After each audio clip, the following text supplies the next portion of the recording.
So, I'm going to read about the center column notes. Significant explanatory notes alternate translations and cross-references, as well as New Testament citations of Old Testament passages, are supplied in the center references column. Important textual variants in the Old Testament are identified in a standard form. The textual notes in the present edition of the New Testament makes no evaluation of readings, but do clearly indicate the manuscript sources of readings. They objectively present the facts without each tedious remarks, as the best manuscripts omit or the most reliable manuscripts read. Such notes are value judgments that differ according to varying viewpoints on the text. By giving a clearly defined set of variants, the New King James Version benefits readers of all textual persuasions. Where significant variations occur in the New Testament Greek manuscripts, textual notes are classified as following. 1. NU text. These variants from the traditional text generally represent the Alexandrian or Egyptian type of text described previously in the New Testament text. They are found in the critical text published in the 26th edition of the Nestle-Aland Greek New Testament, and in the United Bible Society's 3rd edition, U, hence the acronym NU text. M text. This symbol indicates points of variation in the majority text from the traditional text, also previously discussed in the New Testament text. It should be noted that M stands for whatever reading is printed in the published Greek New Testament according to the majority text, whether supported by overwhelmingly strong or only a divided majority textual tradition. The textual notes reflect scholarship of the past 150 years and will assist the reader to observe the variations between the different manuscript traditions of the New Testament. Such information is generally not available in English translations of the New Testament. And then I'm going to flip my camera over if it lets me. I guess it won't let me. But this is kind of what it's going to look like in your Bible, if it's the same one that you have. Okay? That is what that's going to look like. That is talking about that. Okay? So I'm going to continue reading this. Alright? Getting the most from your center column reference Bible. The center column of your family's Bible contains a wealth of information, over 60,000 references, including 10,000 translation notes to enhance your study of God's Word. Take a few minutes to learn how to interpret the various types of notes you will find here. The raised A's, B's, and C's in the text key you to cross-reference in the center of the column. Okay? So like right there where it has a reference, little A. When you see a raised 1, 2, or 3 in the text, you know to expect a note or translation in the center column. So that's the little number there, okay? Literal translations, exact translations, reproduced word for word. Okay, that is right here in the center column. Okay, 22:18, literally generation. Okay, so cross-references point out verses. They will explain the referenced word or phrase in the text. Okay, so that's right here. Ruth 2, 1 and 4, 1 through 13. Explanatory notes shed light on words or phrases in the text, not translated from the original languages. Okay, as here it says words in italic type have been added for clarity. They are not found in the original Greek. Okay, so textual notes point out significant textual variants in the both Old and New Testaments. See page X for abbreviations and for definitions of the various texts. See, and that's this here, where it says NU that it was talking about, Amos. Alright, alternate translations, different from those in the text but justified by the original languages. Okay, that's here, where it says, or Coniac, or Jehoiakim. Okay, so in different languages, the names are going to be a little bit different. Just like my name is Jennifer, but, I go by Jenny for short. But when I worked at McDonald's, a lot of the Mexicans, they called me Yenny, because that's how they pronounce their J's. So, Equivalent translations, roughly similar in meaning to the translations in the text and helpful in clarifying them. Where it says an upright,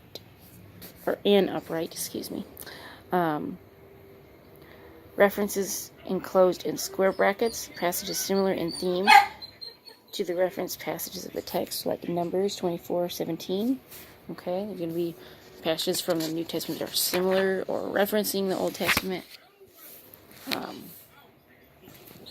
Here it says, quotation marks in the text follow modern English usage. For easier reading, only the marks denoting the most recently opened quotation are repeated in the new paragraph. Okay, and that's a little quotation.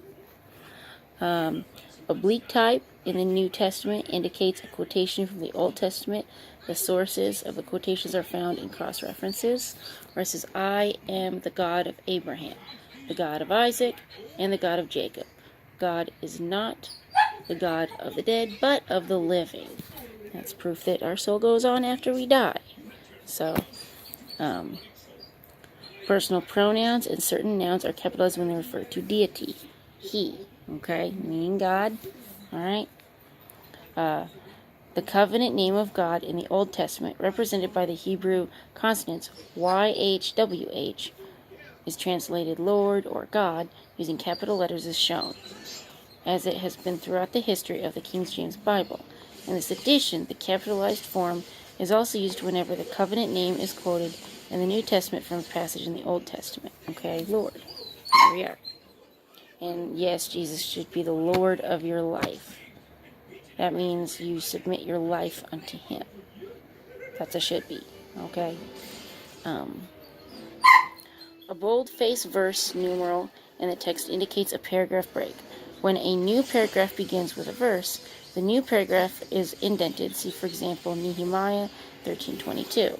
See, and there's verse 41. While the Pharisees were gathered together, Jesus asked them, saying, What do you think about the Christ? Whose son is he? And they said to him, The son of David. He said to them, How then does David in the Spirit call him Lord, saying, The Lord said to my Lord, Sit at my right hand, till I make your enemies your footstool. And that goes down to poetry. It's structured as contemporary verse, reflect the poetic form and beauty of the original language. Okay. So, Jesus rebukes the scribes. Here it says subject headings have been added to help you follow the flow of thought in the biblical material. Okay. Italic type in the text indicates words that the original text do not contain, but which English requires for clarity, like them. Okay, so it says, so you know who they're talking to or about. Also, I'm just going to read this part that it has where it says Jesus rebukes the scribe, because it's really good, and I really like it. Jesus spoke to the multitudes and to his disciples, saying, The scribes and the Pharisees sit in Moses' seat. Okay.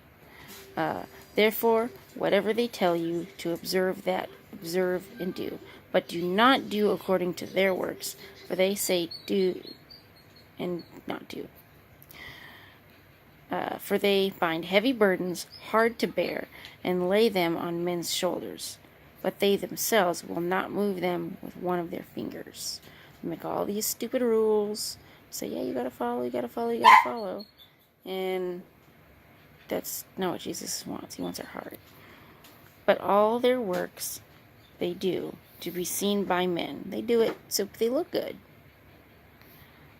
They make their phylacteries broad and enlarge the borders of their garments. That's part of their outfit that they used to wear. And they used to wear that to accentuate, like, ooh, look how awesome I am. But all their works they do to be seen by men. They make their... Oh, I just read that. They love the best places at feasts, the best seats in the synagogues, greetings in the marketplaces, and to be called by men, Rabbi, Rabbi.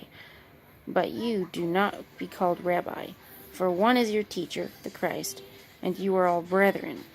Do not call anyone on earth your father, for one is your Father, he who is in heaven. So,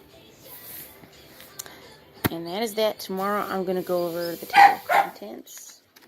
Okay, because there's a lot of books in the Bible, and that way you can know about these books. Like some of you that maybe grew up in church, like I didn't grow up in church. I went to church for a little while when I was small, but then we stopped going, so I didn't learn all this kind of stuff like a lot of church kids do.